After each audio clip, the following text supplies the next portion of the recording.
ஒரு வில்லை உருவாக்கி அதை எங்கே அனுப்பணும்? மந்திர தேர் ஏறி அல்லோ.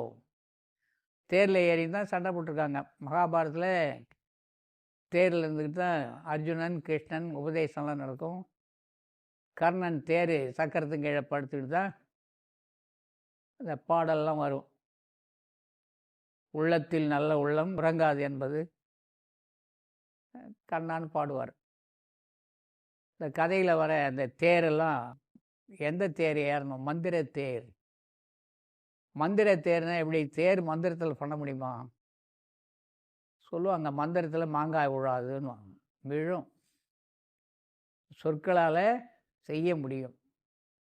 சொற்கள் வலிவானவை. சொற்களை விட எண்ணங்கள் வலிவானது. எண்ணங்கள் தான் மிக வலிவானது. எண்ணங்களுக்கு அடுத்து சொற்கள். சொல்லாகுது. எண்ணம் சொல்லாகிறது, சொல் செயலாகிறது. தம்பி அப்படின்னா எனக்கு கீழே பிறந்தவர். ஒரு டம்ளர் வெந்நீர் எடுத்துகிட்டு வான்னு சொன்னால் நான் உள்ளிருந்த எண்ணம் நான் சொல்லுகின்ற பொழுது சொல்லாகிறது. உடனே அவர் எழுந்து சென்று அடுப்படியிலேருந்து வெந்நீர் எடுத்துகிட்டு வர்றார். அப்போ எண்ணம் எனக்கு, சொல்லு நான் தான் சொன்னேன், செயல் அது நடக்குது. அந்த ஒரு கோளை நீரை வாங்கி நான் பருகுகிறேன். அப்போ எண்ணம், சொல், செயல் இது யார் உருவாக்குறது? நாம தான். எண்ணுவதை சரியாக எண்ணுதல் வேண்டும். எண்ணுவதை சரியாக எண்ணுதல் வேண்டும். அதான் அவங்க சொன்னாங்க, பிரிது ஒருவர் புலப்படாமல் இரண்டு பொருள்பட சொல்லுவது.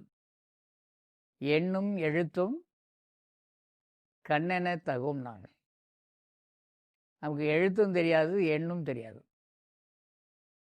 மொத்தத்தில் 51 அட்சரங்கள்னு. அட்சரங்கள்.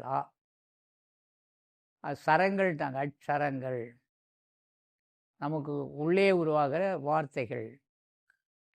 ஆக உள்ளுவதெல்லாம் உயர்வுன்னார். யார் எதுவாக எண்ணுகின்றார்களோ அதுவாக மாறுகிறார்கள். எண்ணம் போல் வாழ்க்கை. வெள்ளத்தனைய மலர் நீட்டம் மாந்தர்தம் உள்ளத்தனைது உயர்வு. எத்தகை எவ்வுயிர் எப்படி எண்ணின அவ்வுயிர்க்கு அப்படி அளித்தருள் அருட்பெருஞ்சோதி.